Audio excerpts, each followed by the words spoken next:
नमस्कार मित्रांनो, आता आपण स्टेज नंबर 2 चा तिसरा टप्पा म्हणजे थर्ड स्टेप, ज्यामध्ये म्हणजे पिंक पॅड नंबर पार्टची मॅपिंग या दोन गोष्टी पाहणार आहोत.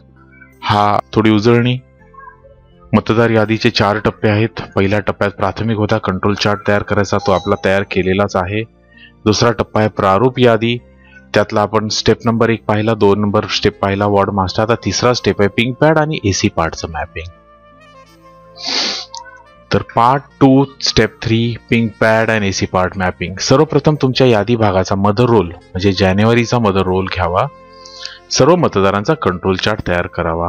हे आपण पहिल्या टप्प्यामध्ये केलेला आहेच. हा कंट्रोल चार्ट आपण तयार केला होता. यामध्ये 1253 मतदार आहेत आणि त्याप्रमाणे पीओट टेबल पण केलेलं होतं. तर इथे तुम्ही एक लिहून ठेवा स्टेज 21 जानेवारी 2015च्या रोलमध्ये 1253 मतदार आहेत. टोटल वोटर्स 1253 आहेत. तर हे कुठेतरी नोंद करून ठेवा. त्याच्यानंतर कट ऑफ डेट. आता या इलेक्शनसाठी कट ऑफ डेट दिलेली 1 ऑगस्ट 2015. आता तुम्ही 21 जानेवारीचा रोल घेतला आणि 1 ऑगस्टची कट ऑफ डेट आहे, तर 21 जानेवारी ते 1 ऑगस्ट पर्यंत ERO म्हणजे आपले जे डेप्टी कलेक्टर्स आहेत, ERO नेमलेले आहेत, त्यांनी बरेचसे फॉर्म 6 मंजूर केलेले आहेत. म्हणजे मतदारांमध्ये भर पडलेली आहे. परंतु कंट्रोल चार्टमध्ये आपण तुमच्याकडे जे उपलब्ध होते 21 जानेवारीचे तेवढेच घेतलेले आहेत. तर तसं चालणार नाही, आपल्याला कट ऑफ डेट पर्यंतचे मतदार घ्यायचे आहेत. तर हे नावं कुठले कुठले ते ERO कडून मागून घ्या. आता इथे आणखीन एक बघा, कट ऑफ डेट पर्यंतचे व ERMS मध्ये भरलेले. ERMS हे सॉफ्टवेअर आहे ज्याच्यामध्ये डाटा भरला जातो आणि तिथूनच आपला आयोगालाही तो डाटा भेटतो. तर इथे भरलेले सर्व मतदार आपल्याला सॉफ्टवेअरमध्ये भेटणार.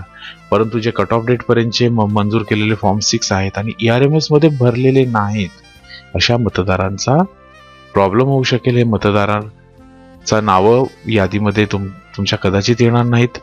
तर ह्याच्यासाठी आपण प्रक्रिया दिली आहे. तर आता एक लक्षात ठेवा की कट ऑफ डेट पर्यंतचे 2 तऱ्हेचे मतदार आहेत, ज्यांचं ERMS मध्ये नाव भरलेलं आहे आणि ज्यांचं ERMS मध्ये नाव भरलेलं नाही. आता ज्यांचं ERMS मध्ये नाव भरलेलं आहे त्याची यादी तुम्ही ERO कडून घ्यावी आणि त्याची पुढची प्रक्रिया करावी. त्यांनी नावं दिली कट ऑफ डेट पर्यंत आणि ERMS मध्ये भरलेले 47 मतदार आहेत आणि ERMS मध्ये अपलोड न केलेले असे 5 मतदार आहेत.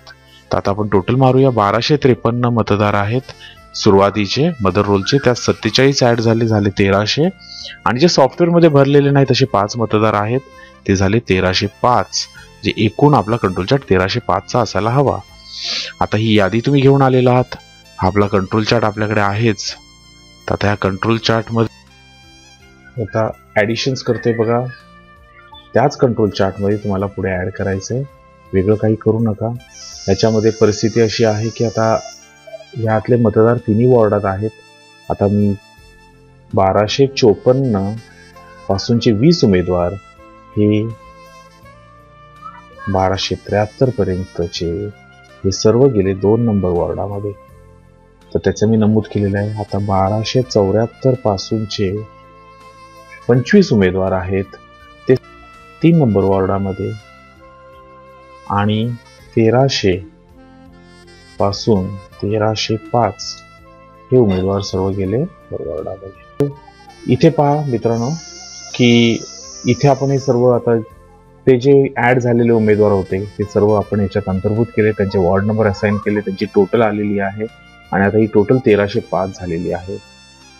तर अशा प्रकारे आपण कंट्रोल चार्ट दुरुस्त केलेला आहे. तुम्ही इथे येऊन तुमचा पॉवर पीओटचा दुरुस्त केला की तुम्हाला हे सर्व 1305 मतदारांचा हिशोब इथे मिळतो. तर आता इथे तुमचा कंट्रोल चार्ट जसा हवा तसा परफेक्ट झालेला आहे. आता आपण चौथी गोष्ट पाहूया. आता 3 मधील मतदारांची नाव मास्टर मेनूमध्ये पिंक पॅड मास्टर या सब मेनू मध्ये भरावीत. म्हणजे काय, त्याला ग्रामपंचायत मी सिलेक्ट करतो आहे आणि कंटिन्यू करतोय आणि इथे बघा मेनू आहे मास्टर आणि सब मेनू आहे पिंक पॅड मास्टर.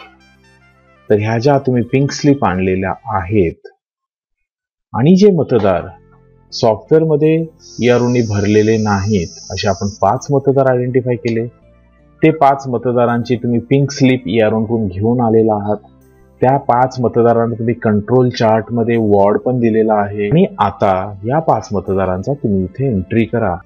पण त्यांची नावं आणि या सर्व गोष्टी तुम्हाला मिळालेल्या आहेत.